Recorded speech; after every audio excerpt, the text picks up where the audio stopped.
True Story Media. Send Help is now streaming on Hulu and Hulu on Disney+. We're somewhere in the Gulf of Thailand. Getting us out of here should be your focus. I'm your boss. You work for me. We're not in the office anymore. It's bold, relentless, and endlessly rewatchable. Discover why critics give it 93% on Rotten Tomatoes. You're so fired. Oh, am I? No help is coming. Send Help, rated R, now streaming on Hulu and Hulu on Disney+. This podcast contains adult themes and language, and some of the things that we discuss may be disturbing to some listeners. In this podcast, we discuss sexual assault, torture, race, and murder. Listener discretion is advised. Please take care of yourself.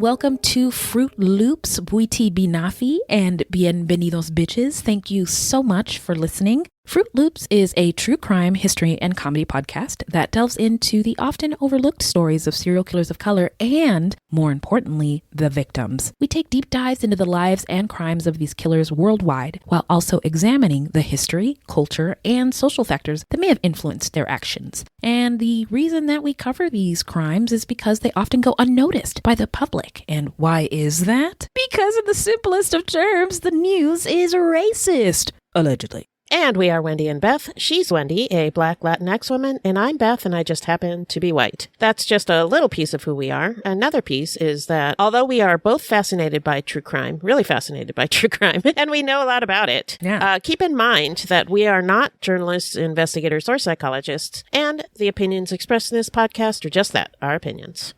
So, who are we talking about today, Beth? Ronald Keith Allridge and James Vernon Allridge III. Two brothers who became serial killers and committed at least 3 murders and numerous other crimes around Fort Worth, Texas in 1985. This is episode 274, A Brotherhood of Violence. All right, so before we get into it, how you doing? I'm doing good. I'm really excited for CrimeCon. Yeah. School is about out, so it's going to be summer, and we're going to do fun things. Yeah. How you doing? Oh, well, I'm going to have to second that emotion because all of the above. Check. And doing good. The biopsy finally came back. It was such an agonizing wait, but it's negative for malignancy. Hip hop air horns. For negative for malignancy. That's exciting. So, Fruit Loops, remember to get your mammograms, ladies. Yes. Now, we're going to take a quick break, and then we're going to get into the story when we come back. All right.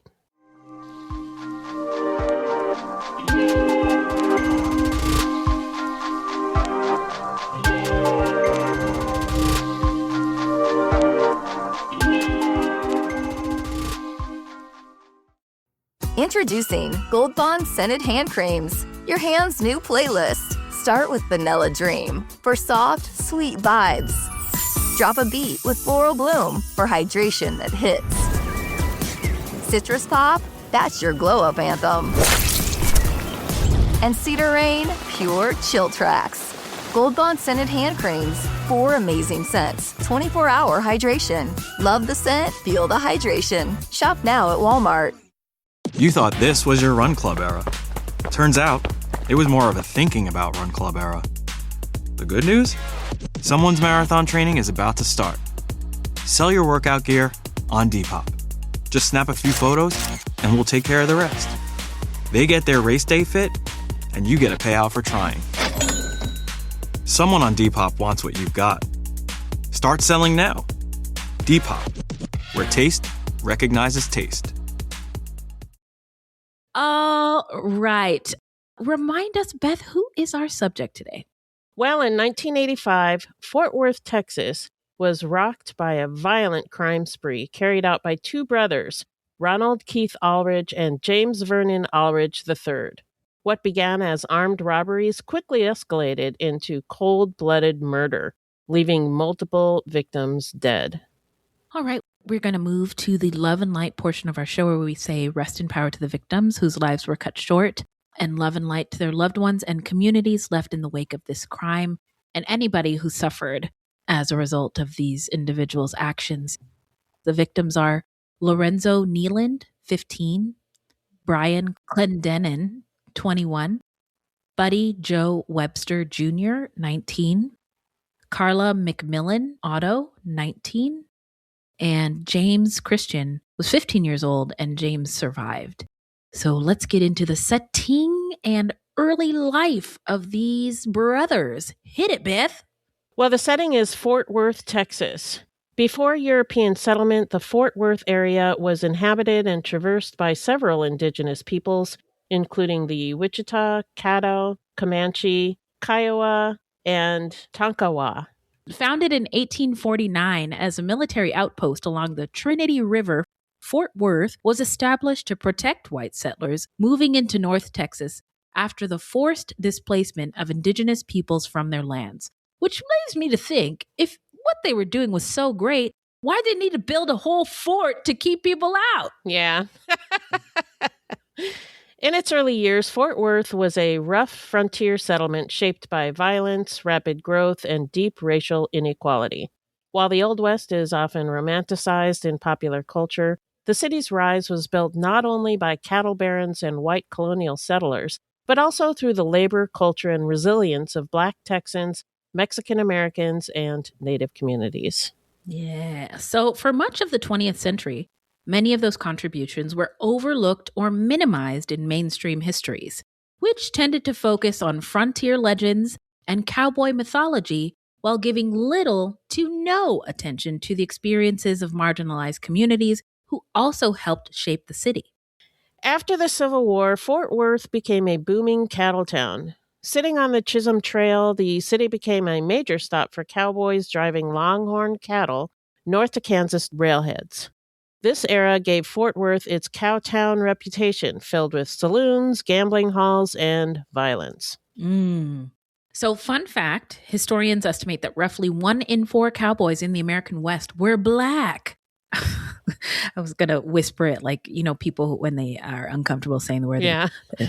Black. So they were Black. Yes, it's true. And including many formerly enslaved men seeking opportunity after emancipation. Black cowboys worked cattle drives, broke horses, and helped build the ranching economy that made Fort Worth wealthy, even while facing segregation and discrimination. So, welcome to Culture Corner with Wendy and Beth. Welcome. The word cowboy originated in the antebellum American South as a derogatory racial slur. Did you know that? I did not. That's crazy. Yeah, so white men tending cattle were called cowhands or cattlemen or wranglers.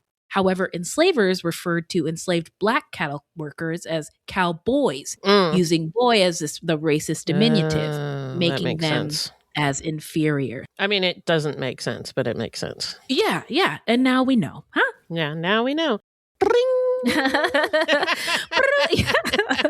A star just went across my screen. Just went across the screen. Yeah. And a rainbow.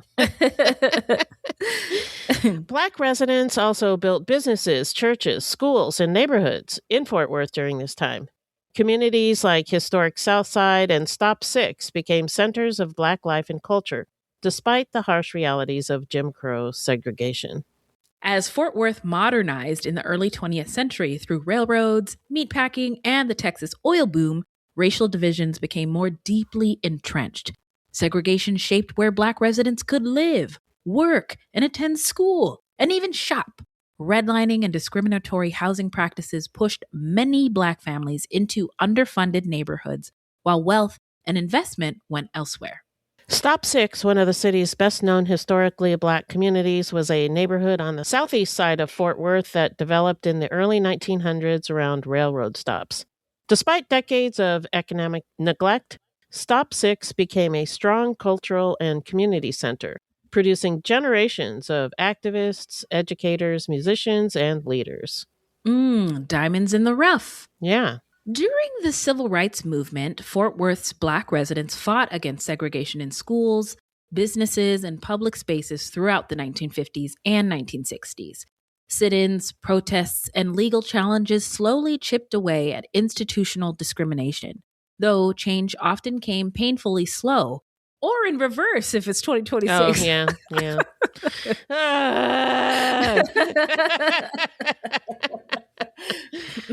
Even after formal segregation ended, many black neighborhoods continued to struggle with poverty, over-policing, disinvestment, and unequal access to quality education.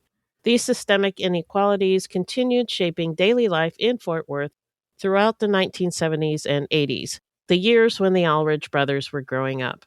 By the time Ronald and James Allridge came of age, Fort Worth was a city suspended between its romanticized Western identity and the realities of modern urban hardship. Closely linked to nearby Dallas, the region had expanded into one of the largest metropolitan areas in Texas. Beneath the public image of rodeos, stockyards, and cowboy cultures were communities facing poverty, violence, racism, and economic uncertainty. Black and working-class neighborhoods in particular were still fighting for equal resources, opportunities, and investment as the city continued to grow around them. Ronald Keith Allridge, the oldest of 5 sons, was born on September 27, 1960. James Vernon Allridge III followed on November 14, 1962. So Ronald is the big brother and James is the little brother. Yep. Both boys were born in West Germany, where their father, James Vernon Allridge Jr., served as a staff sergeant in the U.S. Army. In 1969, when Ronald was 7 and James was 5, their father retired from the Army. The family returned to the United States and settled in Fort Worth, eventually moving into the middle-class Rolling Hills neighborhood, just a few miles southwest of Stop 6. Although in later decades, the area struggled with poverty, crime, and a lack of economic investment, residents often described the neighborhood as tight-knit and community-oriented. The brothers could not have been more different in personality. Ronald was described as shy, withdrawn, and quiet, while James was outgoing, charismatic, and generally well-liked. Their mother, Othari, was a devoted Jehovah's Witness, and she regularly took the boys to church services 3 times a week. After leaving the military, their father, James Sr., worked as a mechanic and air conditioning repairman. So the mother was a Jehovah's Witness and the father was in the military. I bet their house was pretty regimented. Yeah, you can say that again. I have a sneaky suspicion it was as well. Despite their personality differences, Ronald and James were described as 2 peas in a pod. Whatever Ronald did, James did. But some family members said that Ronald would hurt James if he didn't follow along, so he did. Interesting. So there could have been some following and some forced following. Yeah. And, the dynamics given their age, the older brother. We don't know. Yeah, we don't know for sure, but yeah, maybe. I mean, my older brother, I used to follow him around too and do what he did. And so I get that. Yeah, I did. Yeah. And I was jealous because he was a boy and he could do pretty much whatever he wanted to do, climb trees and whatnot. And I wanted to do all the stuff that boys were able to do. So yeah. I can't relate because I don't have older siblings. Oh, you were the older one? I was, yeah. Oh. And people didn't follow me around. They didn't? No, not that I recall because, I mean, I don't know. I don't remember people admiring or wanting to be around me. So I don't know. How much younger than you was your nearest sibling? 2 years. 2 years. Huh. Yeah. Boy? Yeah. Boy. Yeah, Boy. probably. Yeah, that's probably why. Yeah. Good point. Yeah. Good point. Okay, well, we solved all my life solved problems. that problem. So I was a tomboy, so I wanted to do all the stuff that boys were able to do. Oh, so. Oh, that's so sweet. So you followed your big brother around. Yeah, but Yeah. I mean, this is something we see often in Yeah. sibling relationships. The younger one follows the older one. Yep. And in the true crime world, it sometimes can lead to not great things, but we'll get there in a minute. So from an early age, Ronald struggled both socially and academically. He earned mostly C's and D's in school, had difficulty connecting with other kids, and was frequently bullied. In 8th grade, a teacher discovered several handwritten notes in which Ronald talked about wanting to kill himself. Mm.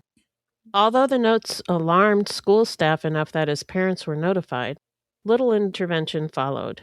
Mental health awareness and treatment were very different at the time. Years later, authorities said the family long believed Ronald suffered from some kind of serious mental illness. They long believed it, did they? That's what she said. That's what she said. I will get into my takeaways and get more into that particular aspect. But let's get into the timeline. So at 15 years old, Ronald committed his first known crime when he burglarized a department store and stole 3 pistols. 15? 3 pistols? Yeah. Several watches and ammunition. Some newspaper reports stated the burglary happened on April 11th, 1976, while others suggested it took place weeks earlier in March. According to those accounts, Ronald had already started bringing a gun to school, showing it off to classmates and telling people he planned to shoot someone.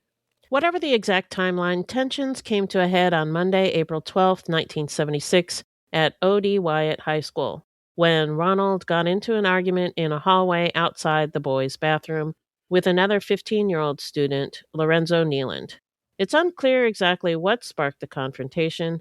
Some students believed it was over a girl, but what is clear is that the 2 boys did not like each other. This was in 1976, a school shooting in 1976. Yeah. Right? Wild. Kind of wild. Yeah. So suddenly the corridor erupted in gunfire as Ronald opened fire, shooting Lorenzo in the chest and abdomen. Another student, 15-year-old James Christian, was also struck in the hip after being caught in the crossfire. Lorenzo died at the hospital 2 hours later, while James survived his injuries. Ronald was soon apprehended walking down the street about 3 blocks away from the school. He offered no resistance. He was carrying the gun and watch, both of which were later determined to have been stolen from the department store. More of the merchandise was found at his home. As prosecutors prepared for trial, Ronald underwent evaluations by 1 psychiatrist and 2 psychologists. Their conclusions differed. 1 psychologist diagnosed him with paranoid schizophrenia, while another believed he exhibited paranoid tendencies. One of them also said that he had the mental emotional maturity of a 13-year-old. The psychiatrist, however, stated that Ronald showed no signs of mental illness. And I'll just say that mental health professionals, it's also important for them to have cultural competency, which is something that people are very aware of now, but may not have been aware of Probably in the not. 1970s. Yeah, these people were probably all white. Yes. And so I just think that needed to be said. Yeah, that's a good point. And I disagree with that psychiatrist. Yeah.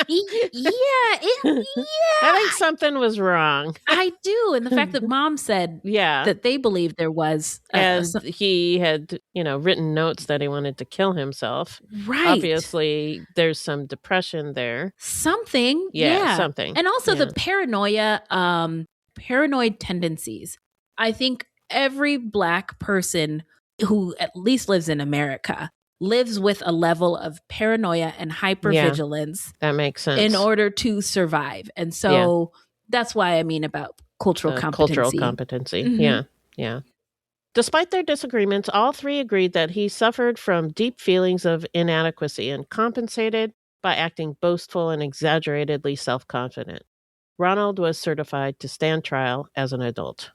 But he was 15. Yeah. But before the case ever went to trial, Ronald pleaded guilty to manslaughter, and in August 1977, he was sentenced to 10 years in prison. While incarcerated, I imagine with adults, but I don't know for sure, he was involved in numerous fights. Ronald later claimed that during one attack, several prisoners held him down and burned the word killer in letters 2 inches tall into his left arm using lit cigarettes. which I don't know if that happened. I mean, I don't doubt that he had that on his arm. But would people in prison do that? Like burn him with the word killer? I mean, I can see them burning him, but using the word killer, wouldn't they pick something that would be more embarrassing to him? Yeah, that's a good point. I don't know. The whole thing is baffling to me. Yeah. And I wish we knew more. So if anybody listening has more details, Please let us know. Yet prison also brought periods of self-improvement. He earned his high school diploma, read extensively, and worked as a computer technician while incarcerated. All good stuff. Yeah, great stuff. I don't think they do all those programs as much as they did in the past. He's imprisoned in the 70s, and this is just about when the tough on prison crime stuff. and the prison population in the United States exploded. Yeah. Ronald was released in 1983 without parole. We're not sure why there was no parole requirement, and he returned to live with his parents, taking roofing jobs alongside his father. But after about 6 months, tensions within the household erupted into an argument over Ronald's girlfriend, Kathy, prompting him to move out. Meanwhile, James had established himself in a very different direction. He had done well in school and was working as a manager at a Taco Inn restaurant. His employer described him as intelligent, dependable, and highly capable. Way to go, James. James eventually helped Ronald get a job at Taco Inn. Nice. While working there, coworkers noticed the brothers frequently talked about staying out late, drinking, and partying. Which, they're young. So, Exactly. Not surprising. Right. Ronald's girlfriend, Kathy, gave birth to a daughter, and Ronald also treated Kathy's son from a previous relationship as his own child. Kathy would sometimes bring the baby into the restaurant where Ronald worked, the Taco Inn. But Ronald barely acknowledged her or the baby while they were there. The security guard at the restaurant, an ex-police officer, noticed this behavior and felt that something was off with him. He sensed something dangerous about Ronald, which is easy to say in hindsight. Yeah, a lot of this is hindsight.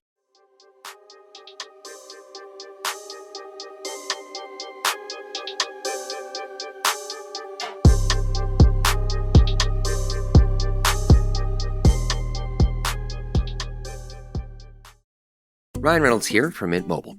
I don't know if you knew this, but anyone can get the same premium wireless for $15 a month plan that I've been enjoying. It's not just for celebrities. So do like I did and have one of your assistants switch you to Mint Mobile today. I'm told it's super easy to do at mintmobile.com/switch. Upfront payment of $45 for 3-month plan, equivalent to $15 per month required. Intro rate first 3 months only, then full price plan options available. Taxes and fees extra. See full terms at mintmobile.com. Starting a business can seem like a daunting task, unless you have a partner like Shopify. They have the tools you need to start and grow your business. From designing a website to marketing to selling and beyond, Shopify can help with everything you need. There's a reason millions of companies like Mattel, Heinz, and Allbirds continue to trust and use them. With Shopify on your side, turn your big business idea into... Sign up for your $1 per month trial at shopify.com/special offer. In March of 1984, James was fired from the Taco Inn. James, not Ronald, for showing up late. And then Ronald quit the next day, probably in protest. Solidarity. Yeah. Ronald then worked a series of jobs at gas stations and convenience stores before starting a pizza delivery job with Domino's Pizza in June. That same month, Ronald, Kathy, and James rented an apartment together and moved in as roommates. It was at this time that things really started going haywire. James and Ronald took up the nicknames Ice Cube and Iceberg, respectively, which made me think, like Smoke and Stack from Sinners? Yeah, kind of. And then James began carrying a pistol. In September, James's old boss at the Taco Inn accused him of taking $700 in store receipts and never depositing them. A complaint was filed, but nothing came of it. In December, Ronald was fired from his Domino's job when the manager suspected him of stealing from the register. In January of 1985, he began working at Krusty's Pizza. On the evening of January 14th, Ronald was working at Krusty's alongside the restaurant's 19-year-old manager, Buddy Joe Webster. known to everybody as Jay. Just one day earlier, Jay had learned that he was going to be a father. That night, Jay and Ronald were the only employees working at Krusty's. Jay sat in the back room finishing up paperwork while Ronald moved about the restaurant. At some point, Ronald snuck up behind Jay and fired a single shot into his head right behind the ear. Oh, God. Yeah. After killing Jay, Ronald took roughly $300 from the register, which is approximately $890 in today's money. But instead of fleeing immediately, Ronald calmly continued his shift. Ugh. He left the restaurant to deliver a few pizzas. What? And then returned to the restaurant and called 911 himself. What? Ronald, acting upset, told police that he had discovered Jay dead in the back room when he came back from making his pizza deliveries. He explained that Jay had been alive, sitting in the office doing paperwork when he left for the deliveries. That's a pretty good, cover. Very calculating. Yeah. Very calculating. When investigators asked to test his hands for gunshot residue, Ronald agreed without hesitation. Yeah, sure. Check me. Who's going to check me, boo? And the test revealed nothing because, unknown to the police at the time, he had already washed his hands thoroughly. Then, after speaking with officers, Ronald just went home and went to sleep after doing all of that. Yikes. Mm-hmm. An autopsy later recovered the bullet used in the murder. Though damaged, investigators determined it had been fired from a .22 caliber weapon. Beyond that, the case stalled almost immediately. There were no witnesses, no surveillance cameras, and virtually no physical evidence pointing to a suspect. Detectives did note one troubling detail. In most robberies, a gun was used to threaten the victims, not execute them. The killing seemed unnecessary, cold, and deliberate. Took the words right out of my mouth. Yeah. Approximately 3 weeks later, on the night of February 3rd, 1985, Ronald and James left their apartment with plans to rob a Circle K convenience store in Fort Worth. James brought along his .25 caliber semi-automatic pistol while Ronald drove James's car. The brothers specifically targeted a Circle K because James had once worked there for the chain and knew how the stores operated, including where employees kept the combination to the safe. Just before midnight, Ronald dropped his little brother James off near the store and drove around the corner to wait. Inside, the night clerk, 21-year-old Brian Clendenin, was preparing to close for the evening. Brian lived with his parents and worked at the Circle K to help support his family.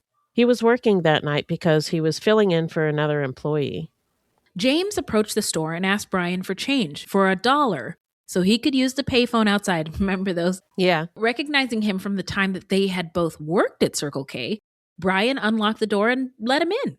After getting his change, James pretended to use the payphone before walking away and rejoining Ronald. Because he didn't rob the store, Ronald accused him of chickening out, and he dropped James off back at the store for a second time. He's like, you go rob that store. Go back, yeah, and you are going to finish this, but I don't want to. Yeah, so was this the second robbery? Yeah. Yes. So yeah, he's bringing his brother in. He's making him do this thing. Yeah, bossing him around. Yeah. Which I don't think is very loving. If you love something. Especially not when you're making your brother rob a store. Yeah. So James knocked on the door again. This time, Brian opened it. James pulled out his pistol and forced his way inside. He marched Brian to the back storeroom and tied his hands behind his back before emptying the cash register and safe into a sack. As he gathered the money, some loose change spilled on the floor. Then James heard movement coming from the storeroom. Brian had apparently tried to shift position or free himself. James went back, forced him onto his knees, and shot him twice in the back of the head. He then fled the store with the cash. When James got back into the car, he realized his pistol had jammed on the second shot. Worried that Brian might still be alive, he decided to return to the store to make sure he was dead. But as he approached, he noticed a woman sitting in a car in the parking lot. James immediately turned around and fled the scene. The brothers returned to their apartment and counted the stolen money. Altogether, they had taken $336, which is equal to about $990 today. Yeah, I was going to say, we've seen other cases where murder and robbery happens and like the amount of money they get is laughable. But this is like a lot of money these guys Yeah, and when I was going through the story, I was like, $300, that's not very much. But then when you use the inflation calculator and figure out how much that would be worth today, it's quite a bit of money. Yeah. Not worth somebody's life, not at all. Risking going to jail, but right. It's not $300. That's exactly. That's my wise friend Beth right there. Thank you. That's my friend. So the woman James had seen in the parking lot was Doris Clendenin, Brian's mother, who had come to pick him up from work. Concerned after seeing a man run from the store and realizing her son had still not come outside, she went to investigate, walking to the entrance and looking inside. There she found coins scattered all across the floor, but Brian was nowhere to be seen. Realizing that something was terribly wrong and overcome with fear, she drove to a nearby Whataburger for help, where someone called the police. Meanwhile, others rushed to the Circle K, hoping that they could help. Yeah, there's no cell phones at this time. No. So when officers arrived, they found Brian in the back storeroom, his hands still tied behind his back. He was barely breathing. Brian died the following day. An autopsy confirmed that a gunshot wound to his head had killed him. Investigators recovered an intact .25 caliber slug from his skull, but beyond that, they had little evidence and no solid leads. And I was thinking, I feel bad that his mom was there, but I guess I'm glad that she didn't have to see him like that. Yeah, it's sad. Sad Yeah, story. really And sad. Just reading about him and how he was trying to help his family, not his own, like he didn't have a wife. He's trying to help his mom and dad and his brothers and sisters, Yeah. Sad. Yeah. Police speculated that the two crimes were connected because both involved execution-style killings committed for relatively small amounts of money. As before, investigators noted that this kind of violence was highly unusual in robberies, where perpetrators typically used guns to threaten victims rather than deliberately execute them. Mm-hmm. Just a few days later, shortly after midnight on February 7th, another armed robbery took place at a nearby Pizza Hut. Two black men entered the restaurant carrying handguns and forced two female employees onto the floor of the back room. They stole $830 from the register, about $2,500 today, along with another $300 taken from the women's purses before speeding away. It was just the beginning. Over the next month, at least 10 more robberies followed a similar pattern, targeting fast food restaurants, small diners, and convenience stores throughout the area. By then, Ronald and James had expanded their crew, bringing in Ronald's girlfriend's brothers, Clarence and Milton Jarman, as accomplices in the growing string of robberies. During a March 9th robbery at a Pizza Hut, 3 gunmen robbed both the business and 16 customers inside. Yeah. The very next day, 4 armed robbers carrying handguns and a shotgun stormed into an IHOP, robbing 17 customers along with the restaurant itself. That's wild. Yeah. That is wild. Holy shit. These guys are on fire. Or something. Yeah.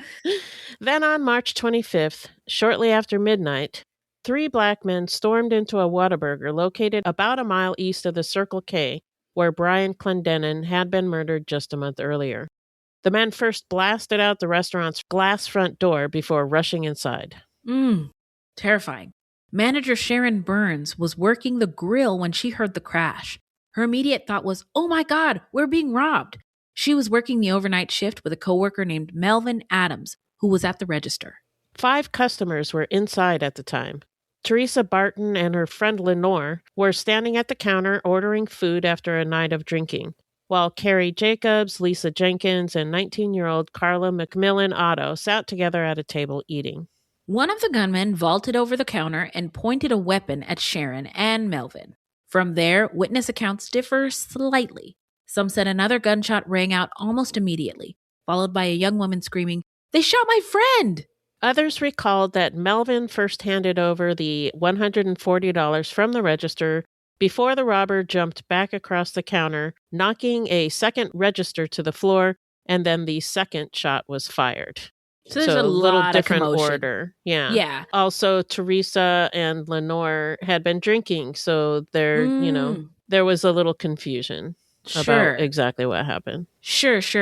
So according to Carla's friends, the gunman carrying a shotgun had thrown a black bag onto the table and barked, "Fill it up, bitch." Carla did not respond right away.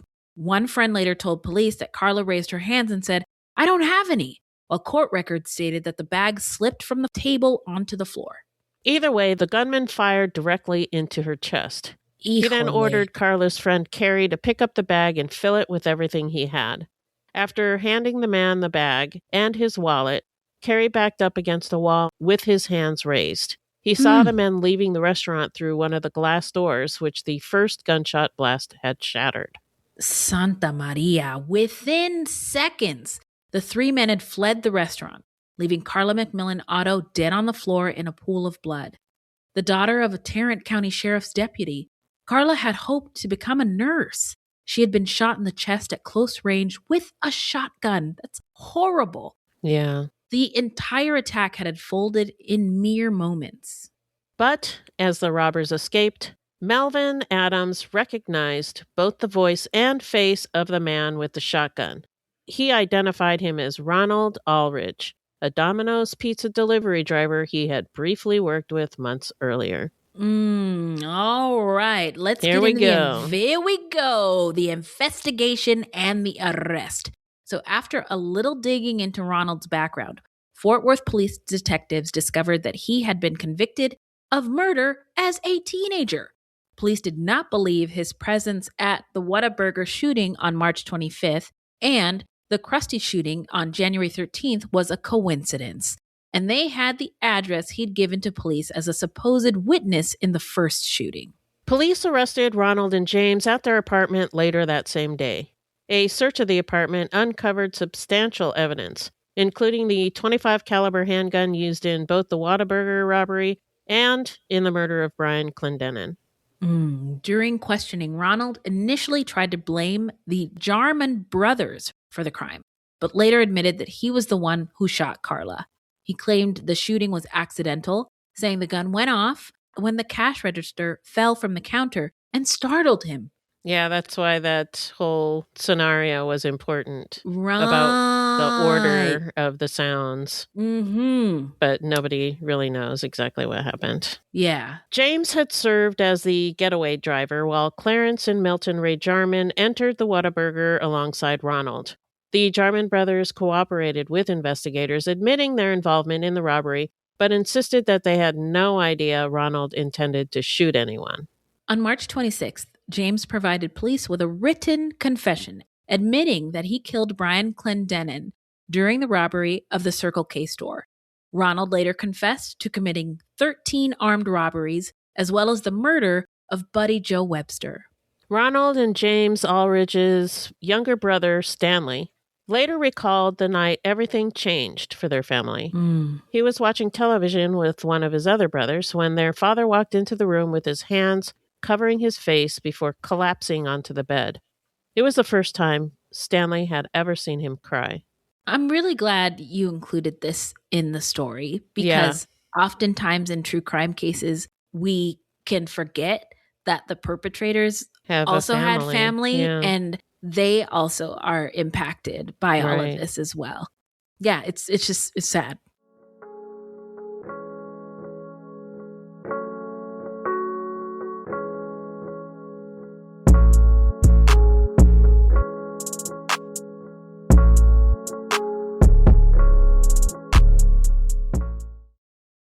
Taco Bell's new jalapeno citrus salsa adds a tangy twist to the Cantina chicken menu. A sweet and spicy, bright, citrusy burst of flavor made with real red jalapenos and guajillo chilies. Try it with a rolled quesadilla, and you will absolutely be, well, I don't want to give it away. You need to try it for yourself. New jalapeno citrus salsa, the sauce with main character energy. Get it with anything on the Cantina chicken menu for a limited time, only at Taco Bell. At participating locations while supplies last. So when the boys asked what was wrong, their father told them that Ronald and James, the two oldest sons in their family of 5 boys, were in serious trouble. The brothers had been involved in a string of armed robberies, and during a holdup at a Whataburger in Fort Worth, a young woman had been shot and killed. So now let's get into the trial. What, Beth? Ronald Keith Allridge was tried in 1986. His defense argued that he did not mean to shoot Carla, and that when the cash register fell, he had been startled, causing him to pull the trigger of his shotgun. But as you recall, there was a disagreement on the order of events. Some witnesses said the cash register fell after Ronald pulled the trigger. Both the defense and prosecution called firearms experts to testify. The defense expert testified that Ronald's shotgun required only 2.5 pounds of pressure to fire. While he said this did not technically qualify as a hair trigger, he described it as extremely low. I think a hair trigger is below 2 pounds. So. Oh, okay, OG of True Crime. If I recall correctly. I didn't know that. I had no idea. I read it somewhere when I was researching this case. So it's not like one of those things. But maybe I'll remember it for the future. Who knows? Okay, yeah. Well, I'm glad you told us. Thank you so much. However, under cross-examination, the expert admitted that he had attempted to make the shotgun fire accidentally and had been unable to do so. The prosecution's expert disputed the defense expert's findings, as they do, testifying that the shotgun actually required 4 pounds of pressure to fire. Ultimately, Ronald was convicted of capital murder. During the sentencing phase, prosecutors emphasized Ronald's prior murder conviction and introduced evidence linking him to several other armed robberies. The jury sentenced him to death. James Vernon Allridge III was tried in 1987. Unlike Ronald, James had no prior criminal record. His attorneys did not deny that he was guilty of capital murder. Instead, during the sentencing, they argued that he should receive life in prison rather than the death penalty. The defense portrayed James as a good child who had fallen under Ronald's influence. A psychologist called by the defense testified that James was intelligent and mentally competent, and that he showed no signs of psychosis or sociopathy. The psychologist stated that, in his opinion, James would not pose a danger to society if separated from his brother. On cross-examination, however, he admitted that his evaluation of James had been based on only a 2-hour interview conducted 33 days before his testimony. He also acknowledged that James and Ronald had adopted the nicknames Ice Cube and Iceberg, which kind of tells you that they wanted to at least appear to be like cold as ice. Cold as ice. And also, I took it as like this was planned. If you're gonna have nicknames for your activities, it looks bad. So prosecutors countered with evidence that James had committed or taken part in 7 armed robberies. They argued that his actions before and after the murder of Brian Clendenin demonstrated planning and deliberate intent. According to the prosecution, Brian posed no threat to James other than being able to identify him, making it reasonable to conclude that James killed him simply to avoid identification. James was also sentenced to death. Okay, so now let's get into where are they now? Well, Clarence and Milton Ray Jarman were tried for aggravated robbery with a deadly weapon. Clarence received a 20-year sentence and Milton received a 30-year sentence. They have both since been released from prison. Ronald Keith Allridge was executed by lethal injection on June 8, 1995, at the Huntsville unit in Texas. Before the execution, James was allowed to visit his brother one last time. Their 3 younger brothers, Stanley, Gary, and Darren, witnessed the execution. 14 witnesses were present in total, including 5 reporters, the 3 brothers, and prison officials. In Texas at the time, victims' families were not permitted to witness executions. Ronald and James's parents had permission to attend, but they chose not to. Yeah, I don't know if I'd be able to do that. Yeah. When asked if he had any final words, he replied, "No, I'm not going to say anything." After the lethal drugs began flowing into Ronald's right arm, his brothers put their arms around one another and bowed their heads. Ronald was 34 years old. Nearly a decade later, James also faced execution. During the 17 years he spent on death row, James taught himself to paint and write poetry, and his artwork gained international attention. Some supporters, including Susan Sarandon, remember she was in the movie Dead Man Walking about men on death row, argued that he had changed and pushed for his sentence to be commuted. Despite those efforts, the execution proceeded as scheduled. On August 26, 2004, James Vernon Allridge III was executed at the age of 41. In his final statement, James thanked his family for their love and support and apologized to the relatives of Brian Clendenin, who were present as witnesses. Texas had begun allowing victims' families to witness executions in 1996. Expressing remorse, James said, quote, "I am sorry. I really am. I am sorry I destroyed you all's life," unquote. The Aldridge brothers' parents, Othari and James, had wanted experts to study Ronald and determine what was wrong with him before he died. I don't think that ever happened. Othari passed away in 2015, and James died the following year in 2016. Ronald and James's younger brother, Stanley Allridge, having witnessed both executions, became an outspoken opponent of the death penalty. The experience, along with the pain endured by both the victims' families and his own, deeply changed him. Stanley later said the ordeal taught him to value life more deeply, and he felt a responsibility to help people who are heading down a similar path or struggling through the same kind of tragedy. Wow, that's a way to turn your pain into power, right? Yeah. That's beautiful. So now we are going to get into what we think made these brothers snap and our takeaways. What are your spicy, hot ghost pepper takes, Beth? Ghost pepper takes. Well, first I wanted to say it blew my mind how bold some of these robberies were, like robbing restaurants full of customers. People. Yeah. The IHOP robbery had like 17 customers inside. That's nuts. hell? And then plus the staff. Yeah. And that feels like more than just wanting money. It almost seems like they, or at least Ronald, maybe all of them enjoyed the fear and the chaos that they were causing. Like it might have made them feel pretty powerful. Like a high. Yeah, exactly.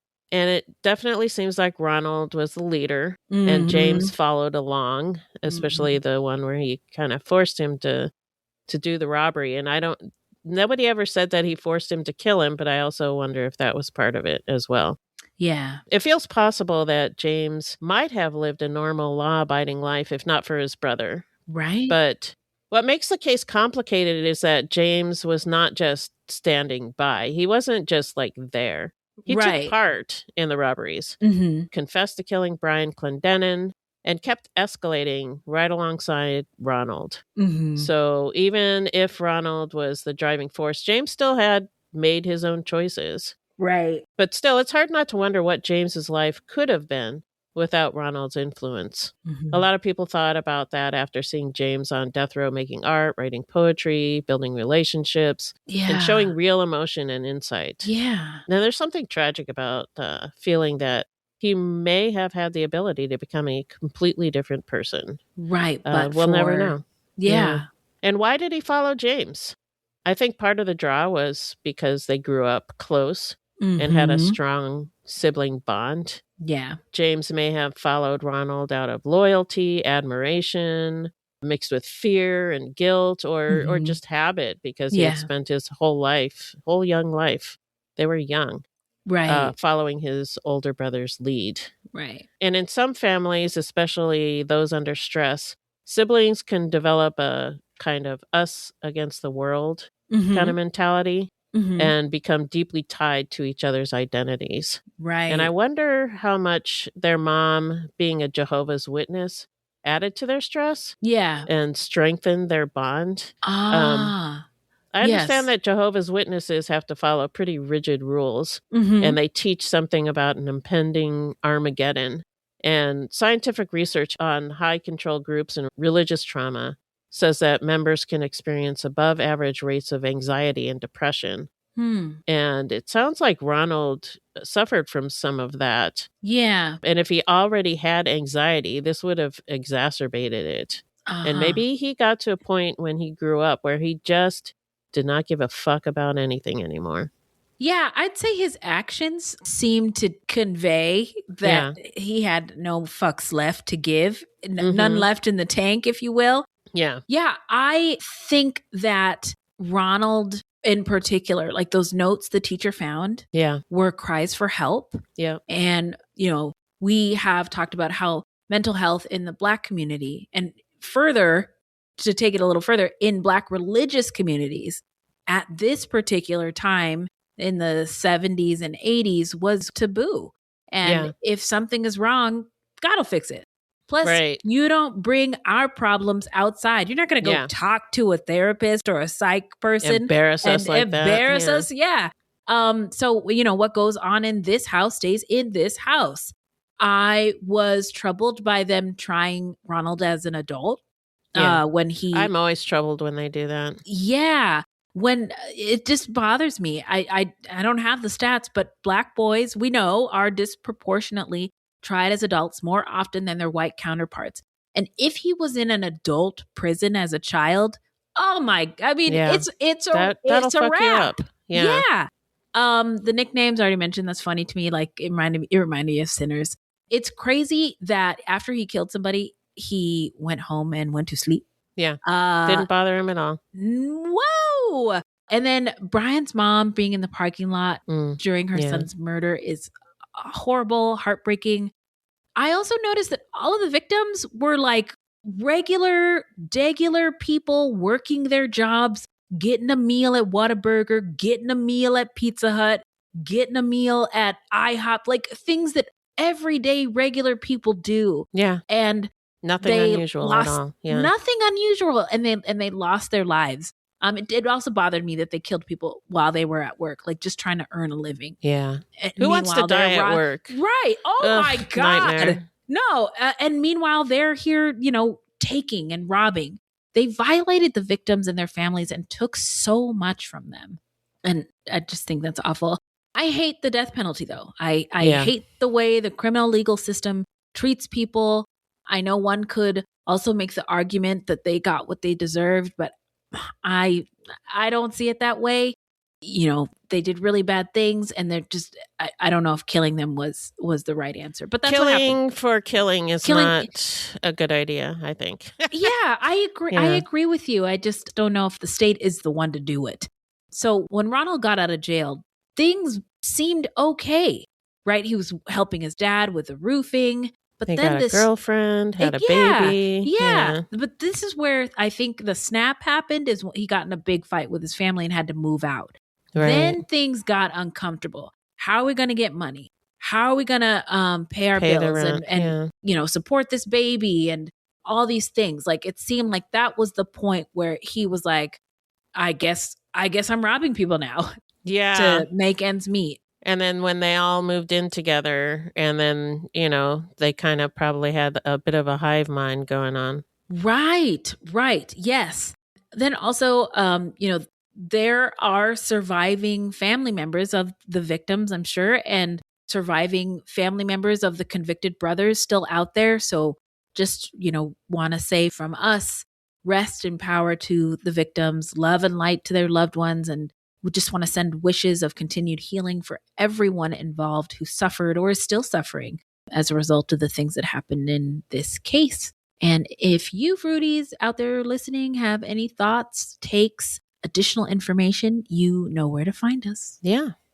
All right, Beth, where can the people find us? Our website is fruitloopspod.com, and we use Fruit Loops Pod for all of our social media. The footnotes for each episode can be found on our website. Plus, check it out for the different ways that you can support the show. You can also join us on Patreon, where we have hundreds of hours of bonus content. You can also support us by supporting our sponsors, or by giving us a 5-star review. 5 stars only, please. Don't forget to subscribe. That's right. Now, this is a weekly podcast, and episodes drop on Thursdays. So until next time, look alive, y'all. It's crazy out there.